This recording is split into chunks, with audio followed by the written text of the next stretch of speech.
తన వాళ్ళు ఎప్పటికైనా వచ్చి తీసుకెళతారన్న చిన్న ఆశతో యాదాద్రి భువనగిరి జిల్లా చౌటుప్పల్లోని అమ్మా నాన్న అనాథ ఆశ్రమంలో 600 మంది అభాగ్యమతిహీనులు కాలాన్ని వెళ్లదీస్తున్నారు.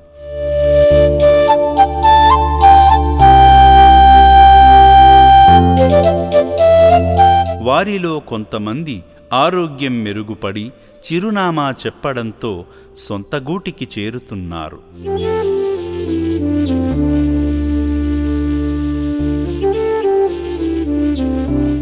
అలా సుమారు 2 నెలల నుండి ఆశ్రమంలో ఉంటున్న సల్మా బేగం అనే అభాగ్యురాలు తన వివరాలు చెప్పడంతో సొంతవారి చెంతకు చేరుకుంది.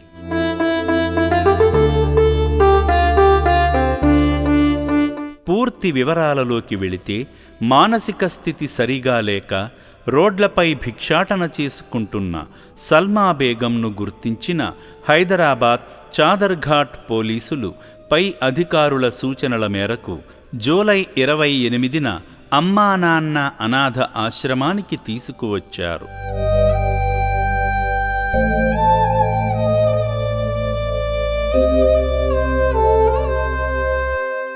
అనారోగ్యంతో బాధపడుతున్న సల్మా బేగంకు ఆశ్రమంలోని వైద్యశాలలో చికిత్స అందించడంతో అనారోగ్యం నుంచి కోలుకుంది.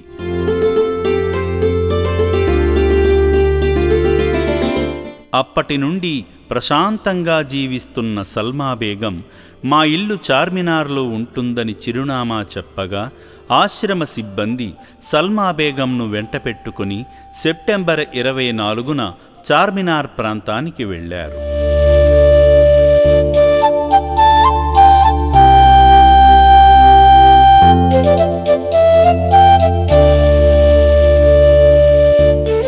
అక్కడ సల్మా బేగం భర్త స్నేహితుడైన కార్తీక్ ఆమెను గుర్తుపట్టి తాను గత 3 నెలలుగా కనిపించడం లేదని అమ్మా నాన్న అనాథాశ్రమం వారే తీసుకువచ్చి అప్పగించడం చాలా సంతోషంగా ఉందని అన్నాడు. నా పేరు కార్తీక్, మా ఫ్రెండ్ వాళ్ళ భార్య ఏమే 3 నెలల నుంచి కనబడతలేదు, ఆయనవి పరేషాన్ ఉండు, మీరు అలా తీసుకొని వచ్చిర్రు, అలా మేము ఎండవర్డ్ చేసుకుంటున్నాం. థ్యాంక్స్ మీకు చాలా. పోలీస్కి ఆయన చెప్పిండు కానీ పోలీసులవి తెలియలేదు, కానీ మీరు తెచ్చిచ్చారు, మీకు చాలా చాలా ధన్యవాదాలు. అమ్మా నాన్న చౌటుప్పల్ ఆశ్రమం.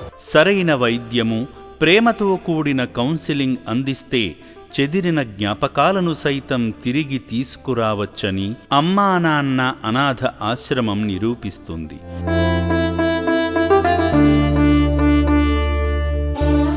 ఇకనైనా సల్మా బేగం తన కుటుంబ సభ్యుల చెంత ప్రశాంతంగా జీవించాలని అమ్మా నాన్న అనాథ ఆశ్రమం కోరుకుంటుంది.